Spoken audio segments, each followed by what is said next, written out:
kehidupan sehari-hari kita itu dituntut atau diminta buat jadi orang yang sabar. Sejak kecil kita diajarin sabar, sabar, disuruh sabar terus. Tapi pernah nggak sih diajarin sabar tuh caranya kayak gimana? Terus kemudian aplikasinya apa sih yang harus kita lakukan untuk bisa menjadi sabar? Nah, di video kali ini kita akan belajar gimana menerapkan bersih-bersih mental itu untuk menjadi orang yang sabar. Simak video ini sampai akhir.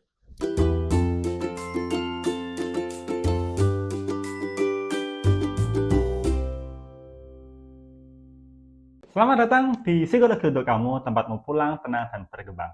Pada episode kali ini kita akan sharing nih teknik soal bersih-bersih mental.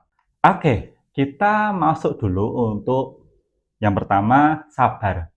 Jadi banyak miskonsepsi di Indonesia ini, sabar itu menahan, menahan, terus memendam, memendam, sampai ya bener-bener nggak ada ininya, nggak ada tindak lanjutnya kayak gitu.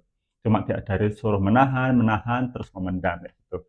Sementara yang namanya emosi itu kalau dipendam, pendam, pendam terus, ya lama-lama akan ada momentum di mana kita tuh meledak kayak gitu.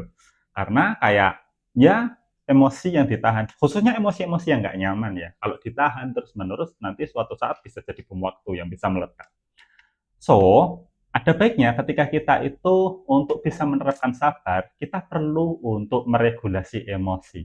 Sehingga yang sebenarnya sama orang-orang luar itu disuruh menahan, nahan, nahan, yang bisa kita terapkan adalah menunda. Nah, menunda proses pengeluaran emosi. Supaya apa? Supaya kita juga bisa tetap terjaga image kita, harga diri kita, dan mungkin kita masih bisa dianggap sebagai orang yang baik gitu ya di luar sana, tapi kita juga tidak tersiksa atas emosi yang kita rasakan. Nah, caranya adalah yang pertama menunda dulu. Step pertama adalah menunda. Jadi ketika nanti emosi kita itu tersulut, khususnya emosi marah ya dan emosi-emosi yang nggak nyaman, mungkin nangis, kecewa dan sebagainya, benci dan sebagainya. Nah, itu kita bisa menunda dulu untuk proses pengeluaran emosi, pengekspresian emosi. Caranya gimana? Nah, dalam konsep mindfulness itu ada kita itu cukup melihat, menyadari emosi yang kita rasakan tanpa memberikan reaksi terlebih dahulu. Nah, di sini konsep mindfulness sangat penting. Dan aplikasinya gimana? Ya, aplikasinya adalah kita itu perlu untuk merasakan emosi itu dan mengolah nafas.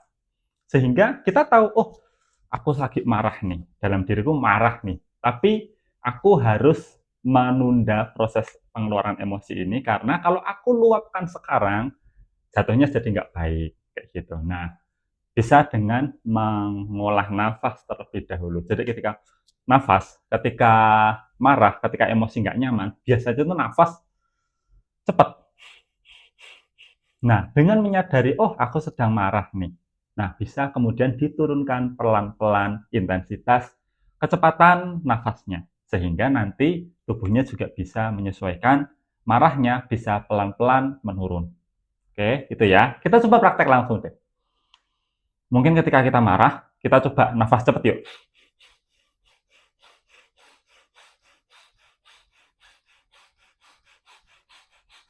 Nah, rasanya nggak nyaman kan ketika nafasnya kenceng, cepet kayak gitu. Nah, kita coba untuk menurunkan.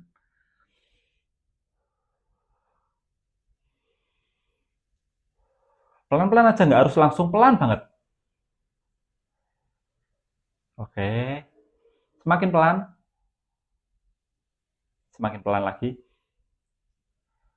Oke, di sini mungkin ada terasa aneh, tapi itulah memang prosesnya, proses adaptasinya kayak gitu.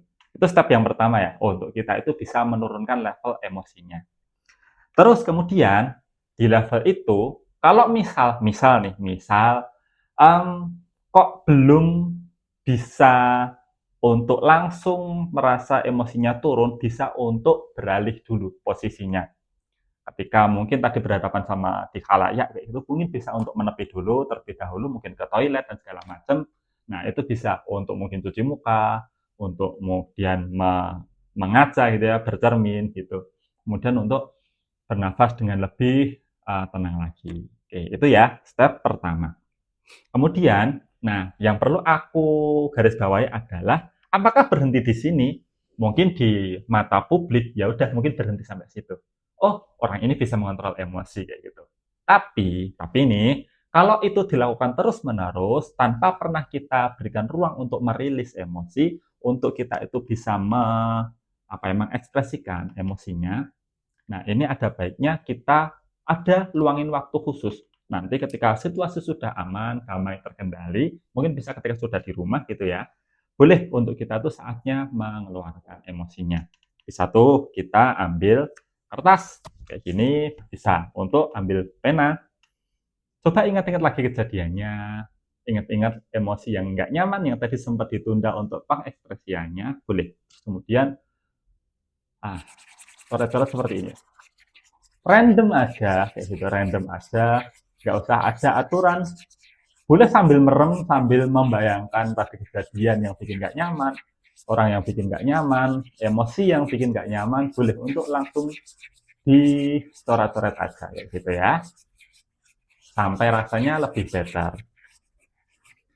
Oke. Nah, nanti kalau misal kok rasanya masih kurang nyaman ya, masih belum ya, boleh nih untuk dilepasin aja kertasnya, terus kemudian nanti boleh untuk diremes-remes. Diremes-remes sambil mengalirkan energi dari emosi itu ke sini. Diremes-remes. Kalau masih kurang boleh tuh untuk dirobek-robek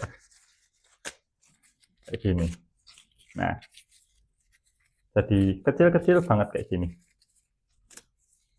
Nah, oke. Ini ya udah jadi kecil-kecil ya. Nah, dirapikan. Oke, kayak gini. Nah, harapannya dengan seperti ini ada proses penurunan level emosi yang tidak nyaman. Oke, mungkin ini belum bisa membuat lega langsung sekaligus, tapi it's okay. Fokusnya bukan pada membuat lega, tapi proses penurunan level rasa sensasi yang tidak nyaman dari emosi tadi. Kalau misalkan masih kurang gimana ya, nanti di lain waktu, lain kesempatan bisa dilakukan persis seperti ini lagi, berulang lagi. Sehingga harapannya nanti emosi yang tidak nyaman yang terpendam tadi, yang masih ditunda, masih ada tersimpan di sini, pelan-pelan bisa sempurna untuk dibersihkan. Fokusnya adalah bersih-bersih mental ya, menata kayak gitu, nggak harus langsung selesai sekarang, tapi ketika rutin dibersihkan kayak gitu, nanti harapannya mental kita juga bisa bersih dari emosi-emosi yang tidak nyaman. Kalau misalkan kita setiap hari itu bersih-bersih fisik, jangan lupa juga untuk bersih-bersih mental tiap hari. Oke, gitu dulu untuk video kali ini. Sampai bertemu di video berikutnya. Cheers and see you.